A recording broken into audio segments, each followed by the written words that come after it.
ക്രിസ്തുയേശുവിൽ ഏറ്റവും സ്നേഹം നിറഞ്ഞവരെ, നമ്മുടെ ജീവിതത്തിൽ പ്രതിസന്ധികളും രോഗങ്ങളും തകർച്ചകളും ഉണ്ടാകുമ്പോൾ നാം പലപ്പോഴും നിരാശരാകാറുണ്ട്. ശരീരത്തിന് ബലം ക്ഷയിക്കുമ്പോഴും മനസ്സ് ആകുലപ്പെടുമ്പോഴും താങ്ങായി ആരെങ്കിലും ഉണ്ടായിരുന്നുവെങ്കിലെന്ന് നാം ആഗ്രഹിക്കാറുണ്ട്. സങ്കീർത്തനക്കാരനായ ആസഫ് തൻ്റെ ജീവിതത്തിൻ്റെ കഠിനമായ ഒരു ഘട്ടത്തിലാണ് ഇങ്ങനെ പറഞ്ഞത്: എൻ്റെ മാംസവും ഹൃദയവും ക്ഷയിച്ചു പോകുന്നു, ദൈവം എന്നേക്കും എൻ്റെ ഹൃദയത്തിൻ്റെ പാറയും എൻ്റെ ഓഹരിയുമാകുന്നുവെന്ന്. ലോകത്തിലെ തിന്മകൾ വർദ്ധിക്കുന്നതും ദുഷ്ടന്മാർ അഭിവൃദ്ധി പ്രാപിക്കുന്നതും കണ്ടപ്പോൾ അവൻ്റെ മനസ്സ് ഇളകിപ്പോയി.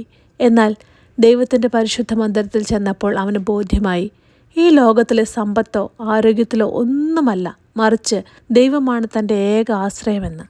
അതിനുള്ള ഏറ്റവും വലിയ ഉദാഹരണമാണ് ഇയ്യോബിൻ്റെ ജീവിതം. അതിസമ്പന്നനും നീതിമാനുമായിരുന്ന ഇയ്യോബിന് തൻ്റെ മക്കളെയും സമ്പത്തിനെയും അപ്രതീക്ഷിതമായി നഷ്ടപ്പെട്ടു.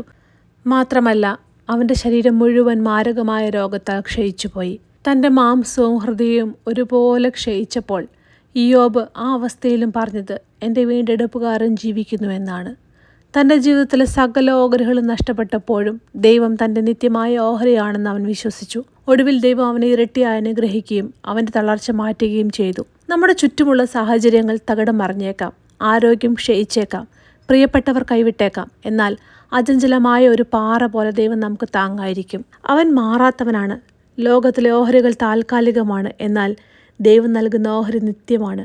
അവനിൽ ആശ്രയിക്കുന്നവർ ഒരിക്കലും ലജ്ജിച്ചു പോവുകയില്ല. ഒരു നിമിഷം നമുക്ക് നമ്മുടെ കണ്ണുകളെ അടയ്ക്കാം, തലകളെ വണങ്ങാം. സ്വർഗസ്ഥനായ ഞങ്ങളുടെ പിതാവേ, അവിടുത്തെ വചനത്തിനായി ഞങ്ങൾ നന്ദി പറയുന്നു. കർത്താവേ, ഞങ്ങളുടെ ജീവിതത്തിലെ പ്രതിസന്ധികളിലും ശാരീരികമായ തകർച്ചകളിലും അവിടുന്ന് ഞങ്ങളെ പാറയായിരിക്കണമേ. മനസ്സ് മടക്കുമ്പോഴും ഹൃദയം ഭാരപ്പെടുമ്പോഴും അങ്ങയുടെ സാന്നിധ്യം കൊണ്ട് ഞങ്ങളെ ബലപ്പെടുത്തണമേ. ഈ ലോകത്തിലെ നശ്വരമായ കാര്യങ്ങളിലല്ല, മറിച്ച് നിത്യമായ ദൈവമായ അങ്ങിൽ മാത്രം ഞങ്ങളുടെ ഓഹരി കണ്ടെത്തുവാൻ ഞങ്ങളെ സഹായിക്കണമേ. ഞങ്ങളുടെ വിശ്വാസത്തെ പുതുക്കി അങ്ങയോട് കൂടെ നടക്കുവാൻ ഞങ്ങളെ ഓരോരുത്തരെയും അനുഗ്രഹിക്കണമേ. യേശു ക്രിസ്തുവിൻ്റെ അതിപരിശുദ്ധമായ നാമത്തിൽ അപേക്ഷിക്കുന്നു. ആമേൻ.